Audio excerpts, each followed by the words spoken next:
चार पक्षांच्या सभा, दौरे हे एकत्र होणारच आहेत. पण या सध्याच्या डिजिटल युगामध्ये चिन्ह पोचायला फार वेळ लागत नाही. माननीय शरद पवार साहेबांच्या पक्षाला तुतारी चिन्ह मिळालं. ती तुतारी महाराष्ट्रात पोचली. आम्हाला मशाल चिन्ह मिळालं. मशाली पेटलेल्यात गावागावात, घराघरात आणि मनामनामध्ये. आता प्रश्न आहे, ज्यांना धनुष्यबाण मिळाला आणि ज्यांच्या घड्याळ मिळालं, ते घड्याळ चालू आहे का, त्यांना परत तपासून पाहावं लागेल. आणि धनुष्यबाणाचा प्रत्यंचा जो असतो तो जागेवर आहे का ते त्यांना पाहावं लागेल. बाकी मशाल आणि तुतारी ही लोकांच्या मनात पोचलेली आहे.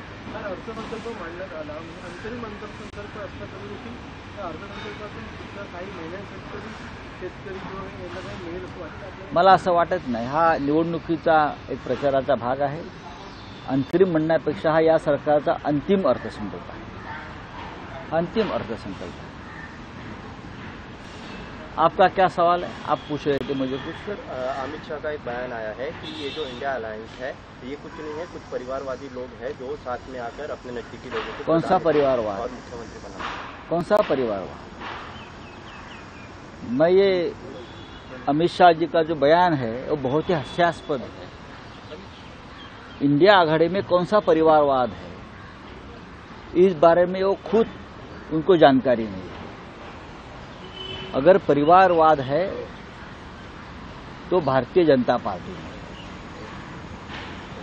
जय शाह जी ने विराट कोहली से ज्यादा सिक्सर मारे थे क्या? जय शाह जी ने सचिन तेंदुलकर से ज्यादा सेंचुरी मारी थी क्या? जय शाह जी ने कपिल देव से ज्यादा विकेट लिए थे क्या क्रिकेट में, जो उनको भारतीय क्रिकेट बोर्ड का अध्यक्ष या सेक्रेटरी बना दिया है? लेकिन उनका प्रश्न है, हमने ये सवाल कभी पूछा नहीं कि यह परिवारवाद, अगर अमित शाह जी गृह मंत्री नहीं होते तो जय शाह बीसीसीआई का अध्यक्ष या सेक्रेटरी बन जाते क्या? तो कौन सा परिवारवाद? परिवारवाद जो होता है उनके लिए भी वो खानदान को भी प्रतिष्ठा होनी चाहिए, और ठाकरे खानदान को बहुत बड़ी प्रतिष्ठा इस देश में और महाराष्ट्र में है। ये ठाकरे खानदान आसमान से टपका नहीं है। महाराष्ट्र के लिए, देश के लिए, हिंदुत्व के लिए बड़ा योगदान इस खानदान का है, और इस खानदान का फायदा भारतीय जनता पार्टी को भी हुआ है। इस परिवारवाद का फायदा नरेंद्र मोदी जी और खुद अमित शाह जी को भी हुआ है। अपने मन को पूछिए, हुआ है कि नहीं हुआ है। स्वार्थ के लिए परिवारवाद नहीं आया राजनीति में, समझ लीजिए आप। तो कौन सा परिवारवाद? शरद पवार जी का जो परिवारवाद है, क्या बोलते हैं, उनकी बेटी मुख्यमंत्री होगी। पवार साहब ने कहा कि मेरी बेटी तो लोकसभा लड़ती है सालों साल से, कुछ भी आता है मुंह में आप बक देते हो सब लोग। शरद पवार जी ने जो काम किया है कृषि क्षेत्र में, कोऑपरेटिव क्षेत्र में, एजुकेशन फील्ड में, सामाजिक क्षेत्र में, इसका तो गौरव आपके सरकार ने किया है पद्म विभूषण देकर। तो कौन सा परिवारवाद की बात आप करते हो? अगर परिवारवाद किसी ने पाला पोसा है तो भारतीय जनता पार्टी, वो भारतीय जनता पार्टी। और जिसको परिवार होता है वही परिवारवाद की बात करता है। जो अडवाणी साहब जैसे अपने पिताश्री को नहीं संभाल सकता है, वो क्या परिवारवाद की बात करे? हिमाचल प्रदेश में क्रॉस वोटिंग हुई है। कहाँ? हिमाचल प्रदेश में क्रॉस वोटिंग हुई है। 6 एमएलए जो थे कांग्रेस। भारतीय जनता पार्टी और क्या कर सकती है? भारतीय जनता पार्टी सत्ता, पैसा, power, money power, muscle power, हाँ, एजेंसी पावर की ताकत पर यही कर सकती है। और क्या कर सकती है? सरकारें गिराइए, विधायक खरीद ले, एमपी खरीद लो। हाँ, हिमाचल में यही हुआ है और उत्तर प्रदेश में भी यही हुआ है। सर, पर एक बात यह है कि वहाँ के जो एमएलएज हैं वो कह रहे हैं कि हम कांग्रेस पार्टी से नाराज नहीं है, बस चीफ मिनिस्टर से नाराज हैं। नहीं, फिर भी क्रॉस वोटिंग तो करवाया ना, वो बात तो छोड़ दीजिए। क्रॉस वोटिंग तो किया ना, अक्रॉस द पार्टी लाइन की अगर मैं बात करूं तो आपने क्रॉस वोटिंग किया है। तो आप विधायक कैसे रह सकते हो अभी? महाविकास आघाड़ी सीटें फाइनल हो जाएंगी आज, आपने कहा कि सीटें फाइनल हो जाएंगी आज महाराष्ट्र में महाविकास आघाड़ी की सीटें फाइनल हो जाएंगी। महाराष्ट्र एक बड़ा स्टेट है उत्तर प्रदेश के बाद, यहाँ 48 सीटें हैं लोकसभा की, और पूरा देश का लक्ष्य यहाँ लगा है कि यहाँ क्या हो रहा है। लेकिन मैं बार बार मेरे पार्टी की तरफ से बोल रहा हूँ या महाविकास आघाड़ी की तरफ से बोल रहा हूँ, हमारे यहाँ महाराष्ट्र में वंचित बहुजन आघाड़ी के साथ प्रकाश आंबेडकर जी की हमारा सीट शेयरिंग बहुत ही नॉर्मल तरह से हो रहा है और हो जाएगा। मीटिंग है आज इम्पोर्टेंट, पर एक बात ये भी है कि बार बार आपका प्रयास जो है वो वंचित बहुजन आघाड़ी के लिए काफी पॉजिटिव है, पर उनका उतना रवैया पॉजिटिव दिखना नहीं है। बार बार कुछ ना कुछ एक ट्वीट आता है जिसमें उनकी नाराजगी, लव हेट वाला रिलेशन कहीं ना कहीं चल रहा है। नहीं, हेट नहीं है, लव है। प्रकाश आंबेडकर जी को हम रिस्पेक्ट करते हैं। प्रकाश आंबेडकर जी भी चाहते हैं कि देश में जो तानाशाही है वो खत्म हो जाए।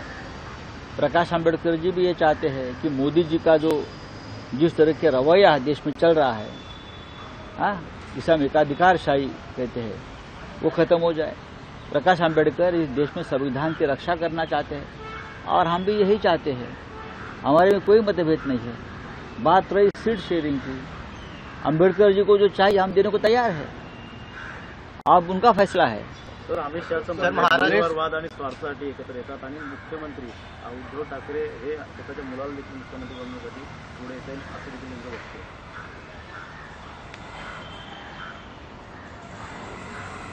अमित शहा वारंवार हल्ली परिवारवादावर बोलतात, घराणेशाही. या देशातल्या काही घराण्यांना प्रतिष्ठा आहे, त्यातलं ठाकरे घराणं. या देशातल्या काही घराण्यांना प्रतिष्ठा आहे, त्याच्यात शरद पवारांचं घराणं आहे. कारण या दोन्ही घराण्यांनी महाराष्ट्राला, देशाला, समाजाला खूप काही दिलं आहे. आणि या घराण्यांचे लाभार्थी हे नरेंद्र मोदी आणि अमित शहा सुद्धा आहेत, हे त्यांनी आपल्या मनाला विचारावं. या दोन्ही घराण्यांचे लाभार्थी मोठ्या प्रमाणात नरेंद्र मोदीजी आणि अमित शहा सुद्धा आहे. बाळासाहेब ठाकरेंच्या घराण्याचा वारसा हिंदुत्वाचा आहे, त्याचाही लाभ भारतीय जनता पक्षानं वारंवार घेतलेला आहे. किंबहुना बाळासाहेब ठाकरे नसते महाराष्ट्रात तर भारतीय जनता पक्ष या राज्यामध्ये औषधालय दिसला नसतं. बाळासाहेबांचं बोट धरून, त्यांच्या घराणेशाहीचं बोट धरून इथे पक्ष वाढला त्यांचा. आता गोष्ट झाली घराणेशाहीची. मग जय शहा आपल्या घराण्याचे नाही आहेत का? जय शहा आपले चिरंजीव आहेत, ते आपले चिरंजीव आहेत गृहमंत्र्याचे, म्हणून ते भारतीय क्रिकेट बोर्डाचे अध्यक्ष आहेत. त्यांनी काय 100 सेंचुऱ्या मारल्या का क्रिकेटमध्ये? त्यांनी काय 5000 बळी घेतले का? काय त्यांनी विराट कोहली, शेहवागपेक्षा जास्त सिक्सर मारले का? ते क्रिकेटचे प्रशिक्षक म्हणून त्यांनी काम केलं आहे. घराणेशाहीवरती कोणाच्या बोलताय आपण? ठाकरेंची आणि पवारांची घराणेशाही ही समाजाला, देशाला कायम प्रेरणादायी आणि दिशादर्शक राहिली.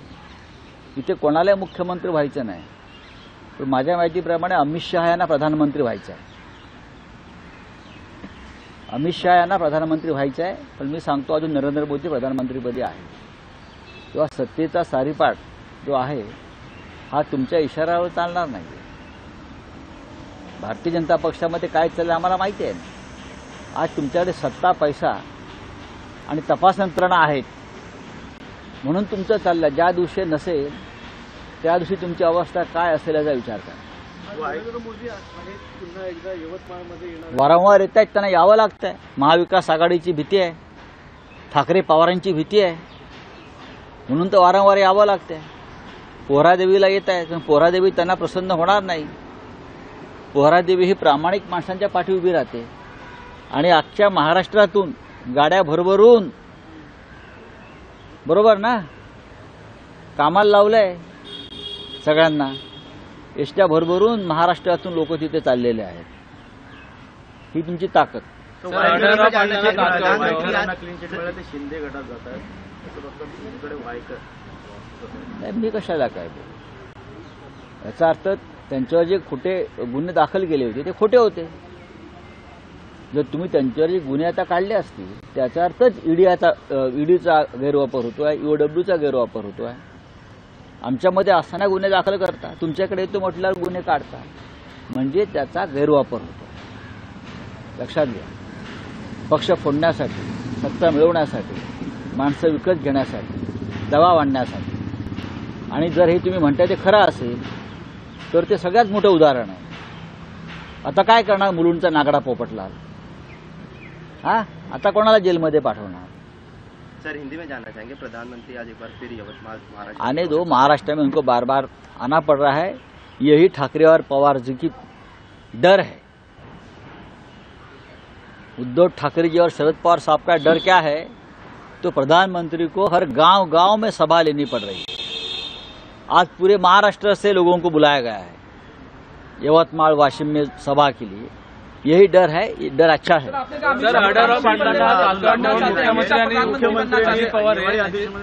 पेन्शन योजना लागू करू, मात्र आप क्या बोल रहे हो? आपने कहा कि अमित शाह प्रधानमंत्री मैंने बात परिवारवाद की हो रही है, सत्ता की हो रही है. हमारे पास जानकारी है बीजेपी की तरफ से कि अमित शाह अभी प्रधानमंत्री बनना चाहते हैं. अब मोदी को नहीं बनाना चाहते लोग. अमित शाह खुद तैयारी कर रहे हैं प्रधानमंत्री बनने की. मुझे मालूम नहीं, बीजेपी के लोग बोल रहे हैं. लोकशाही मराठी ऐका, पहा, जागरूक रहा.